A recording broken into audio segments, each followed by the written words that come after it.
Dear students, এসো আমরা শিখি চ্যানেলে তোমাদের সবাইকে স্বাগত জানাই। আমি Sanchita Hazra, MSc in physical chemistry. তোমাদের ওয়েস্ট বেঙ্গল বোর্ডের অন্তর্গত বিভিন্ন ক্লাসের অঙ্ক, পরিবেশ, ভৌতবিজ্ঞান, ইংরাজি বিষয়ে পড়ার জন্য আমি সহযোগিতা করে থাকি। তাই যারা যারা চ্যানেলটি এখনো সাবস্ক্রাইব করোনি তারা ভিডিও শুরু করার আগে অবশ্যই চ্যানেলটিকে সাবস্ক্রাইব করে দাও ও পাশে থাকা বেল বাটনে ক্লিক করো, যাতে ভিডিও আপলোড করার সাথে সাথে তোমাদের কাছে নোটিফিকেশন চলে যায়। ভিডিওটাকে কমপ্লিট করার পর অবশ্যই ভিডিওটাতে একটা লাইক করবে ও তোমাদের বন্ধুদের সাথে ভিডিওটা শেয়ার করে দিও, যাতে এই ভিডিওটা দেখে তারাও উপকৃত হতে পারে। তো চলো ভিডিও শুরু করা যাক। আজ আমরা পড়বো ক্লাস 4 এর উইংস এর পার্ট 1 টা আজ আমরা পড়বো। পার্ট 1 এর মধ্যে আমাদের আলোচ্য বিষয় হলো রিভিশন লেসনের অ্যাক্টিভিটি 1 থেকে অ্যাক্টিভিটি 12 অবধি আমার অলরেডি করা হয়ে গেছে, সেই ভিডিও তোমরা দেখে নিয়েছো। আজকে আমরা পড়বো অ্যাক্টিভিটি 13 থেকে। এলাম অ্যাক্টিভিটি 13 এ। এখানে বলেছে সার্কেল দ্য নেমিং ওয়ার্ডস, যেটা নাম বোঝাচ্ছে কোনো জিনিস, কোনো ব্যক্তি বা কোনো বস্তুর নাম বোঝাচ্ছে, সেই ওয়ার্ডটাকে সার্কেল করতে হবে। অর্থাৎ যেটা কোনো নাউনকে বোঝাচ্ছে। নাউন মানে আমরা কি জানি, আমরা কি বুঝি, যেটা নাম বোঝায়, কোনো ব্যক্তি বা বস্তু বা কোনো জিনিসের নাম বোঝাচ্ছে, সেটাকে আমরা নাউন বলছি। তো এখানে সেই নাউনটাকে আমাদেরকে সার্কেল করতে হবে। প্রথমটাতে রয়েছে see, draw, mango, shout. See, draw, shout এগুলো সবই কি ভার্ব, একটা কাজ করা বোঝাচ্ছে, দেখা, আঁকা, চিৎকার করা। আর ম্যাঙ্গোটা হচ্ছে আম, একটা ফলের নাম, তাই ম্যাঙ্গোটাকে সার্কেল করেছি। এখানে ম্যাঙ্গোটা হলো নাউন বা নেমিং ওয়ার্ডস। সিং, লিসেন, কল, দেখো সবগুলোই কিন্তু ভার্ব। সিং মানে গান গাওয়া, লিসেন মানে শোনা, কল মানে ডাকা। পটেটো, আলু, তাহলে এই পটেটোটা হচ্ছে নাউন। রিমেম্বার মনে করা, টাইগার বাঘ, প্লে মানে খেলা করা, হিয়ার মানে শোনা, তাহলে এখানে টাইগারটা হচ্ছে noun. Hot, cold, Kolkata, small, এখানে আবার এগুলো কি অ্যাডজেক্টিভ বোঝাচ্ছে। হট মানে গরম, কোল্ড মানে ঠান্ডা, স্মল মানে ছোট। এগুলো নাউনের দোষ বা গুণ বিচার করে বা অবস্থা বিচার করে, তাই এগুলোকে বলা হয় অ্যাডজেক্টিভ। সেখানে কলকাতাটা হচ্ছে একটা শহরের নাম, সেই জন্য কলকাতাটা হচ্ছে নাউন। রাজু একটা ছেলের নাম, তার মানে এটা হবে নাউন। হি, সি, দে এগুলো কি প্রোনাউন, যেগুলো আমরা নাউনের পরিবর্তে ব্যবহার করি। হি, সি আর দে, তাহলে রাজুটা হলো নাউন, এটাকে আমি সার্কেল করেছি। নেক্সট চলে এলাম অ্যাক্টিভিটি 14 এ। অ্যাক্টিভিটি 14 এ কি বলেছে, যে যেগুলো কাউন্টেবল নাউন, অর্থাৎ যেগুলোকে আমরা গুনতে পারবো, সংখ্যায় কটা রয়েছে সেটা আমরা গুনতে পারবো, সেগুলোকে আমরা বলছি কাউন্টেবল নাউন। আর যেগুলো এমন কিছু নাউন আছে যেগুলো আমরা সংখ্যায় গুনতে পারবো না, যেমন জল। কতগুলো জল আছে একটা বোতলের মধ্যে থাকলে আমরা গুনতে পারবো, কিন্তু বোতলের ভেতরে কতগুলো জল আছে সেটা আমরা গুনতে পারবো না, আমরা ওজন করতে পারবো। তাহলে এই ওয়াটারটা হচ্ছে আনকাউন্টেবল নাউন। প্রথমেই রয়েছে সুগার। সুগার হচ্ছে কতগুলো চিনির দানা থাকে যে সেটা গোনা কিন্তু সম্ভব হয় না, তাহলে সুগারটা হচ্ছে আনকাউন্টেবল নাউন, সেই জন্য এখানে ইউএন লেখা হয়েছে। অ্যাপেলস, অ্যাপেল কতগুলো ফল অ্যাপেল রয়েছে সেগুলো আমরা গুনতে পারি, সেই জন্য এটা হচ্ছে কাউন্টেবল নাউন, তাই সি লেখা রয়েছে। কয়েন্স, কয়েন্সও আমরা গুনতে পারবো, তাই এটা কাউন্টেবল নাউন, তাই সি লেখা রয়েছে। ওয়াটার আমরা গুনতে পারবো না, তাই এটা আনকাউন্টেবল নাউন, তাই ইউএন লেখা রয়েছে। বাটার, একইভাবে বাটার কতগুলো বাটার রয়েছে আমরা গুনতে পারবো না, তাহলে এটা আনকাউন্টেবল নাউন হবে। গোটস গুনতে পারবো, ছাগল, সেই জন্য এটা কাউন্টেবল নাউন। রোড রাস্তা কাউন্টেবল নাউন। হাটস মানে কুড়ে ঘর, এটাও countable noun. Activity 15, underline the naming words in the following sentences. একইভাবে এখানে নাউন যেগুলো রয়েছে বা নেমিং ওয়ার্ডস যেগুলো রয়েছে সেগুলোকে আন্ডারলাইন করতে বলেছে। We read the book Patabahar, আমরা পাতাবাহার বইটা পড়ছি। পাতাবাহারটা হচ্ছে naming words. The name of my pet cat is Kutus, আমার পোষা বিড়ালটার নাম হচ্ছে কুটুস, কুটুসটা হচ্ছে naming word. We went to Mumbai last week, আমরা গত সপ্তাহে মুম্বাই গিয়েছিলাম। মুম্বাই হচ্ছে একটা শহরের নাম, তাহলে মুম্বাইটা হলো naming words. Sealdah is a railway station, Sealdah হলো একটা রেলওয়ে স্টেশন, তাহলে শিয়ালদাটা এখানে নেমিং ওয়ার্ডস। নেক্সট বলেছে সার্কেল দ্য ডেসক্রাইবিং ওয়ার্ডস, বা ডেসক্রাইবিং ওয়ার্ডস মানে হচ্ছে অ্যাডজেক্টিভ, তাহলে যেটা নাউনের দোষ গুণ বিচার করবে সেটাকে, বা অবস্থা বিচার করবে সেটাকে আমরা বলছি ডেসক্রাইবিং ওয়ার্ডস বা adjective.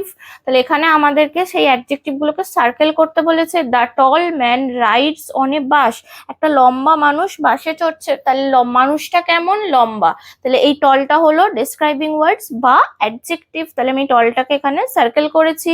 C drew a beautiful picture, সে একটা খুব সুন্দর ছবি এঁকেছিল। তাহলে কেমন ছবি এঁকেছিল? সুন্দর ছবি, বিউটিফুল, তাহলে বিউটিফুলটা হলো ডেসক্রাইবিং ওয়ার্ডস বা adjective. That is an old tree, এটা একটা পুরনো গাছ, গাছটা কেমন? পুরনো, তাহলে এই ওল্ড কথাটা হলো অ্যাডজেক্টিভ অর্থাৎ describing words. There was a small হাট ইন দ্য ভিলেজ, সেখানে গ্রামেতে এক ছোট কুড়ে ঘর আছে। কেমন কুড়ে ঘর? ছোট কুড়ে ঘর, স্মল, তাহলে স্মলটা হচ্ছে ডেসক্রাইবিং ওয়ার্ডস বা adjective. I took a wooden boat to cross the river, আমি একটা কাঠের বোট নিয়েছি নদীটা ক্রস করার জন্য। বোটটা কিসের তৈরি? কাঠের তৈরি, তাহলে বোটটার অবস্থা বিচার করছে কে? হচ্ছে উডেন কথাটা কাঠের তৈরি, তাহলে এই উডেন কথাটা হচ্ছে ডেসক্রাইবিং ওয়ার্ডস বা অ্যাডজেক্টিভ, তাহলে আমি সেই জন্য এগুলোকে সার্কেল করেছি। নেক্সট অ্যাক্টিভিটি 17, অ্যাক্টিভিটি 17 এ বলেছে যে fill in the blanks by choosing appropriate describing words from the help box. Help বক্সে যে শব্দগুলো রয়েছে সেইগুলো হচ্ছে এক একটা ডেসক্রাইবিং ওয়ার্ড, সেইগুলো দিয়ে আমাদেরকে শূন্যস্থানটা পূরণ করতে হবে। তো প্রথমেই রয়েছে সার্ফ, ধারালো, গ্রিন সবুজ, রাইপ মানে হচ্ছে পাকা, বিউটিফুল মানে সুন্দর, ওল্ড মানে পুরনো। That is a ripe banana, এটা একটা পাকা কলা। গ্রিন ম্যাঙ্গো ইজ সাওয়ার, কাঁচা আম হচ্ছে টক, কাঁচা আম টক। The old man works with a stick, বৃদ্ধ মানুষটা হাতে ছড়ি নিয়ে হাঁটছে, সরি হাত তো নেই, ছড়ি নিয়ে হাঁটে, ছড়ির সাহায্যে হাঁটে। I have a beautiful dress, আমার একটা সুন্দর ড্রেস আছে। That is a sharp nail, এটা একটা ধারালো নখ। নেক্সট চলে এলাম activity 18 A, write the plural form of the following words. যে সমস্ত ওয়ার্ডগুলো সিঙ্গুলারে দেওয়া রয়েছে প্লুরালগুলো আমাদেরকে লিখতে হবে। প্লুরাল আমরা কি করি? ভার্বের শেষে এস বা ইএস লাগাই যেখানে যেটা দরকার পড়ে। এখানে দেখো বুক থেকে বুকস, ট্রি থেকে ট্রিজ, টয় থেকে টয়েজ, ওয়ে থেকে ওয়েজ, গার্ল থেকে গার্লস। কোথাও কিন্তু ইএস এর প্রয়োজন হচ্ছে না, শুধুমাত্র এস দিয়েই আমরা এটা কমপ্লিট করে নিতে পারছি। Next activity 19, fill in the blanks by choosing appropriate words from the brackets. এখানে কি বলেছে যে ভার্বের শেষে এস হবে না ইএস হবে? এটাও সেই একই কনসেপ্ট যে ভার্বের শেষে কখন এস বা ইএস যোগ হবে, যদি যদি নাউনটা হচ্ছে থার্ড পার্সন সিঙ্গুলার নাম্বার হয়, অর্থাৎ সংখ্যায় একটা বোঝাবে এবং থার্ড পার্সন হবে। থার্ড পার্সন মানে কি? ফার্স্ট পার্সন আর সেকেন্ড পার্সন কোনটা? ফার্স্ট পার্সন হচ্ছে আই আর উই, সেকেন্ড পার্সন হচ্ছে ইউ। এই তিনটে ছাড়া বাকি অন্য যে কোনো নাউন থাকুক না কেন, আর সেটা যদি সিঙ্গুলার হয় অর্থাৎ সংখ্যায় একটা হয়, তাহলে ভার্বের শেষে এস বা ইএস বসবে। আর যদি আই থাকে বা উই থাকে বা ইউ থাকে বা সংখ্যায় যদি একের বেশি বোঝায়, তাহলে সেখানে ভার্বের শেষে এস বা ইএস বসবে না। এই কনসেপ্টের ওপর বেস করে আমাদেরকে এই অ্যাক্টিভিটিটা কমপ্লিট করতে হবে। তাহলে প্রথমেই রয়েছে আই, তাহলে এস বসবে না, কেন কি? এটা ফার্স্ট পার্সন, তাহলে I see a tram on the street হয়ে গেল। হিটা হচ্ছে থার্ড পার্সন এবং সিঙ্গুলার নাম্বার, তাই ভার্বের শেষে এস বসেছে। He thinks I am clever. They মানে তারা, এটা প্লুরাল ফর্ম, এটা থার্ড পার্সন, যদিও দে কথাটা থার্ড পার্সন, বাট এটা প্লুরাল ফর্ম, তাই এখানে এস বা ইএস বসবে না। তাহলে they read the book several times. We হচ্ছে ফার্স্ট পার্সন, তাহলে এস বা ইএস বসবে না। We go to school every day. My brother হচ্ছে থার্ড পার্সন এবং সিঙ্গুলার নাম্বার, তাহলে এখানে এস বা ইএস বসবে। My brother comes home from market. The cow third person singular number moves to tell that she is hungry. Butterflies আছে মানে plural form বোঝাচ্ছে, third person হওয়া সত্ত্বেও এটা কিন্তু প্লুরাল ফর্ম, তাহলে ভার্বের শেষে এস বা ইএস বসবে না। তাহলে butterflies fly over the flower. Mosquito third person এবং সিঙ্গুলার নাম্বার, তাহলে এখানে এস বা ইয়েস লাগাতে হবে। Mosquito sucks our blood. Men, men মানে মানুষরা, তাহলে এটা থার্ড পার্সন কিন্তু প্লুরাল ফর্ম। যদি ম্যান থাকতো তাহলে কজেস হতো, যেহেতু মেন আছে তাই কজ হবে। Pollution of water resources. She she says কেন বসিয়েছে? সিটা হচ্ছে থার্ড পার্সন এবং সিঙ্গুলার নাম্বার, তাই ভার্বের শেষে এস বা ইয়েস যোগ হয়েছে, সেই জন্য লিখেছি she says good morning. Next activity 20। Activity 20তে বলেছে যে ডি বা ইডি যোগ করতে হবে, পাস্ট ফর্মে নিয়ে যেতে হবে। প্রেজেন্ট ফর্মগুলো দেওয়া আছে, আমাদেরকে পাস্ট ফর্মে নিয়ে যেতে হবে। তার জন্য কি করতে হবে? ডি বা ইডি যোগ করতে হবে। কিল, কিল থেকে হয়েছে কিল্ড। প্লে থেকে হয়েছে প্লেড। পিক থেকে হয়েছে picked. Die, died. Solve, solved. Decide, decided.